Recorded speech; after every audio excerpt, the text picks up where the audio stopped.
자, 오늘 6월 23일 마감 시황 말씀드려 보도록 하겠습니다. 어제 마감 시황에 말씀드렸지만 저는 환율을 지금 민감하게 보고 있습니다. 우리나라 환율이 아무래도 특히 이제 최근도 아니죠. 지금 미국하고 이제 금리차 역전이 지금 가속화되고 있는 상황이거든요. 현재 우리 달러하고 우리 원화 금리차가 1.75%까지 벌어졌습니다. 그러다 보니까 환율의 하락이 제한적일 수밖에 없습니다. 그 얘기는 어느 정도 환율이 하락하면 다시 환율이 재반등한다는 얘기거든요. 그러니까 환율이 상승한다는 거는 환율 달러에 대비해서 원화 가치가 떨어진다는 얘기입니다. 항상 말씀드리지만은 원화의 가치와 달러의 환율은 반대가 영향입니다. 예를 들어서 단순하게 이게 여러 번 설명을 드렸으니까 회원님들은 지금 현재 1200원에 1달러입니다. 그러면은 1200원에 1달러를 살 수 있다는 얘기잖아요. 1300원 1달러예요. 그러면은 환율을 사는데 1달러 사는데 1200원보다 100원이 더 필요한 거잖아요. 그러면은 달러의 가치가 고정이라고 했을 때 이 원화의 가치가 떨어졌기 때문에 100원이라는 가치가 더 필요한 거죠. 반대로 생각했을 때 예를 들어서 원화의 가치가 고정이라고 생각한다고 한다면은 달러의 가치가 올라간 거겠죠. 1200원에서 1300원 정도로 올라간 거라고 볼 수 있는데 어쨌든 환율이라는 건 상대적인 가치를 따지는 건데 달러의 가치가 어쨌든 우리나라의 통화로 봤을 때 달러의 통화 가치가 우리나라의 통화 가치보다 높은 거잖아요. 훨씬 더 안정적이고 기축 통화니까요. 근데 달러를 가지고 있을 때보다 우리 원화를 가지고 있을 때 금리가 더 낮습니다. 그렇다면은 이 원화가 환율이 내려올 수 있는 한계가 있는 거죠. 그래서 지금 어느 정도 한 1200원 정도, 1200원 중반 정도의 환율까지 내려오면은 통상 이제 환율이 좀 반등을 하는 것 같아요.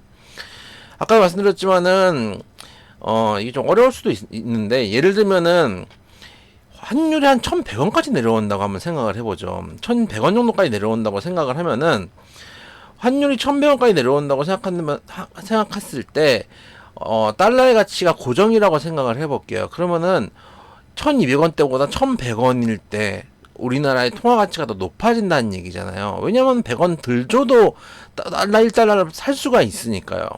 근데 통화의 가치가 예를 들어서 달러의 통화의 가치보다 우리 통화의 가치가 낮잖아요. 기축 통화가 아니기 때문에. 근데 금리차는 벌어졌어요. 그러면 상대적으로 환율을 판단한다고 했을 때 우리 통화의 환율이 우리 통화의 가치가 그렇게 1200원, 1100원 만으로 1달러를 살 정도로 통화의 가치가 높아지지 않는다는 얘기죠. 지금 원화의 가치와 달러의 가치가 금리차가 역전된 상황이 1.75까지 늘어났기 때문에 우리 원 달러 환율의 하방이 어느 정도는 제한적일 수밖에 없다라는 얘기입니다. 결론적으로 얘기했을 때요. 그게 한 1200원대 중반 정도로 보고 있었고 1267원 정도 되니까 이제 올라서서 1307원까지 올라왔습니다. 어느 정도까지 올라갈까요? 여기서 미국에서 추가적인 금리 인상이 없다고 가정하면 한 1300원대 중반까지 전에 고점까지 열려 있을 수도 있습니다.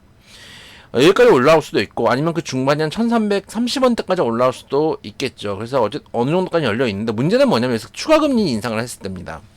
그러면은 지금 1.75 프로 차이가 나는데 2%까지 차이가 난다는 얘기잖아요. 그럼 우리나라에서 금리를 같이 인상을 해주면서 이 금리 차를 줄여가야 되는데 현실적으로 우리나라는 지금 금리를 올릴 수가 없습니다. 지금 가계부채 문제 계속 심해지고 있잖아요. 거기다가 이제 9월까지 중소기업 같은 경우에 지금 부채 상환 유예를 해준 게 있는데 만약에 9월 달에 재연장 얘기가 없다면은 이게 이제 뇌관이 될 수 있기 때문에 금리 인상을 할 수가 없죠. 금리 인상한다는 얘기는 뭐냐면은 여러분들 돈 빌릴 때 이자 더 많이 낸다는 얘기거든요. 쉽게 얘기하면은. 그런데 그거를 지금 현재 우리 정부에서 할 수가 없는 상황이기 때문에 원달러 환율의 폭이 더 늘어나겠죠. 그래서 미국에서 금리 인상 안 하길 우리가 간절하게 바라는 이유 중에 하나는 유동성이 축소가 돼가지고 자산 가치가 떨어질, 자산 가치라는 거는 주식 같은 것 포함이죠. 우리는 주식하는 사람이니까 주식 가치가 떨어질 가능성도 있지만은 우리나라 전체 경기로 봤을 때는 원달러 환율의 갭 자체가 커졌을 때 우리나라에 있는 외국인 자금들이 빠져나갈 유출될 위험이 있다라는 것도 우리가 눈여겨봐야 될 부분입니다. 그러다 보니까 지금 이제 어쨌든 간 1200원대, 어제도 말씀드렸죠. 추세가 중요하다고 말씀드렸습니다. 1200원대 중반에서 어느 정도 하방에 막힌 상태에서 환율이 올라가기 시작하니까 외국인 자금들이 빠져나가기 시작하죠. 환차 손을 피하기 위한 것도 있고 환차 이익을 노리기 위한 자금들도 있었지만 빠져나가면서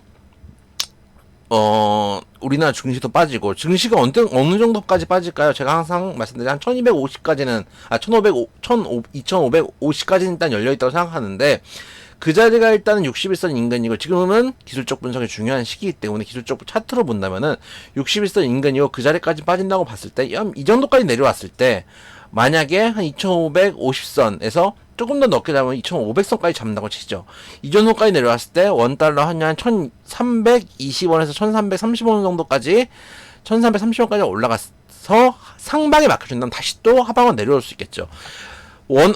환율이 박스권을 그리면서 우리나라 시장도 조정과 상승을 반복하면서 천천히 저점만 올려주는 이런 흐름만 이어져도 저는 나쁘지 않다고 봅니다. 조정은 반드시 있을 수밖에 없고, 중요한 건 저점과 고점을 올려가는 추세 자체를 이어가기만 해준다면은 천천히 우리나라 우상향을 할 수 있다라는 정도로 현재 시장을 보고 있고, 그럴 가능성도 충분히 있다. 그러니까 환율을 상방과 하방이 제한적인 상태에서 하방에 내려왔을 때 외국인들은 매도를 칠 것이고, 그러니까 우리가 상식선에서 여러분들이 증권방송 보면은 그런 얘기 하잖아요. 환율이 내려오면 좋다라고 얘기를 하고, 환율이 올라가면 나쁘다고 얘기하지만은 꼭 그렇진 않습니다. 환율이 박스권에 갇혀 있다라고 생각을 하면은 내려왔을 때는 이제 외인들이 이제 슬슬 환율이 올라갈 테니까 자금 빼야지라고 생각할 수도 있고, 환율 상방에 왔을 때라고 생각하면은 이제 환율이 떨어질 거니까 슬슬 이제 원화로 바꿔야지라고 생각할 수도 있습니다. 그래서 꼭 내려오는 게 좋고 올라가는 게 나쁜 게 아닙니다. 추세가 어디에 있는지가 중요하다는 얘기고, 그렇게 박스권에 갇혀져 있는 상태에서 우리나라도 박스권보다는 천천히, 이건 좀 희망사항이죠. 여기서 박스권이 될 수도 있습니다. 정말 갇혀가지고 여기서 숨막히는 박스권이 이루어질 수도 있겠지만 지금까지 추세는 저점과 고점을 올리는 추세니까 현재 같은 흐름이 이어지기만 한다면은 그래도 좀 놀아볼 만한 구간들이 나오지 않을까라고 생각은 하고 있습니다. 그래서 지금 당분간 조정 구간이 좀 이어질 거라고 생각을 하고 있습니다. 오늘 2507선이니까 최소 2550, 조금 더 길게 잡으면 2500선 어간까지는 하방에 여러 조정 폭은 남아 있다라고 생각을 하기 때문에 지금 좀 어려운 구간이지만, 만약 2550선이라고 가정을 하죠. 그럼 이제 20포인트밖에 안 남은 상황입니다. 그리고 환율이 아까 말씀드렸지만 1330원, 1320원 말씀을 드렸지만은 오늘 아까 보니까 이미 1308원까지 올라와 있어요. 더 올라왔네요. 항중에 있을 때보다. 1308원까지는 올라와 있는 상태이기 때문에 얼마 이제 안 남았습니다. 1330원. 1330원, 1340원이 정고거든요. 여기까지 사실은 얼마 안 남았어요. 근데 기가 막히게 사고 기가 막히게 팔면 좋고 단기 매매를 했으면 좋겠지만은, 현실적으로 저처럼 이제 전업을 하는 사람들은 그렇게 매매를 하죠. 저도 전 단기 매매를 많이 하는 편인데, 그게 아니라 일상 속에서 일상의 일을 하면서 매매를 하시는 분들 같은 경우는 이렇게 빠른 매매를 할 수는 없어요. 오히려 소위 말해서 쌍싸대기를 맞는다고 하죠. 내려갈 때 팔고 올라갈 때 사면서 쌍싸대기를 맞는 경우들이 많이 있기 때문에, 그렇게 매매하시는 것보다 추세가 살아있는 종목들, 실적이 잘 나오는 종목들, 그리고 안정적인 종목들 위주로 모아가시고, 내려올 때 모아가고 올라갈 때 분할 매도하고, 이렇게 반복적으로 매매를 하시는 게 훨씬 더 나아 보인다라는 말씀을 드려보도록 하겠습니다. 이번 주도 너무 고생 많으셨고, 오늘 어쨌든 어제 영국하고 노르웨이 금리 인상이 있었고요. 빅스테까지 했죠. 영국 같은 경우. 그리고 터키에는 6%가 넘게 뭐 금리를 올렸는데, 그러니까 이게 웃기는 거예요. 선거 얼마 안 남았다고 저가 이제 금리 인하하고, 선거 이제 지났으니까 이제 볼 필요 없다, 볼 거 없다, 6% 확 금리 인하 시켜버리고 경제 망가뜨리는 일이거든요. 저도 이제 우리나라도 좀 불안하죠. 그러니까 지금 전 정권에서 계속 포퓰리즘이라고 얘기했던 뭐 전기세 못 올리고 이런 상황들이 이번 정권 와서 똑같이 욕은 포퓰리즘이라고 욕하고 똑같이 못 올리고 있어요. 이게 이제 내년 총선 끝나면 한 번에 올 텐데, 그런 부분들이 어떻게 좀 반영이 될지 참 부담스러운 부분들은 있다라는 생각도 사실은 없지 않아 듭니다. 일단은 단기적으로 어제 이벤트를 소화하고 유럽 시장 오늘도 하락은 하고 있지만, 어제처럼 1%가 넘게 하락을 하고 있는 부분은 아닙니다. 어제 미국 시장 올라갔는데 지금 현재 지수 선물은 한 0.5% 정도, 다우가 0.44%, 나스닥이 0.46% 정도 하락하고 있는데 장 중에 이거 좀 돌려내가지고 월요일 장은 조금 그래도 깔끔하게 맞을 수 있었으면 좋겠다라는 말씀 드려보도록 하겠습니다. 아마 지수도 좀 빠지고 있는데 개별주들이 훨씬 더 많이 빠질 거예요. 지금 현재 0.91% 빠졌잖아요, 오늘. 근데 시장을 보면은 실제 하락 종목이 코스피 같은 경우 174 종목 하락 보시면은 삼성전자가 0.42% 상승이잖아요. 그러니까 지수는 생각보다 받쳐준 거예요. 낙폭이 훨씬 더 클 거예요. 개별주들은 한 2%, 3%, 4% 이렇게 낙폭이 나왔을 거예요. 코스닥 같은 경우도 보시면 하락 종목 훨씬 많지만 상승 종목 중에서 몇 종목 튄 종목들이 있잖아요. 뭐 기가비스 이런 종목도 튀었고 LNF가 1.4% 상승하면서 좀 버텨줬고 에코프로비엠도 0.75% 하락, 생각보다 많이 하락한 거 아닙니다. 그리고 셀트리온 헬스케어가 1% 상승하면서 지수는 그걸 받쳐줬어요. 그럼 오히려 개별주들은 하락폭이 더 컸을 수도 있습니다.